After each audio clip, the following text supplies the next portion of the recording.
গতকাল বিকেলে বাগডোগরা বিমানবন্দরে এসে পৌঁছালো প্রধানমন্ত্রী। এরপর তিনি চলে যান বাগডোগরা এলাকার একটি বিলাসবহুল হোটেলে।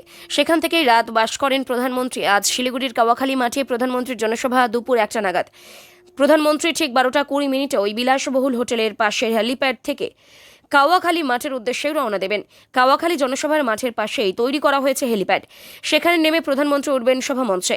উত্তরবঙ্গের বিভিন্ন জেলার বিজেপি প্রার্থী এবং নেতৃত্ব উপস্থিত থাকবেন আজকের প্রধানমন্ত্রীর জনসভায়।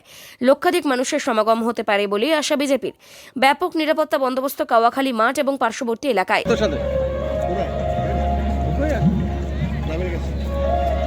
আমি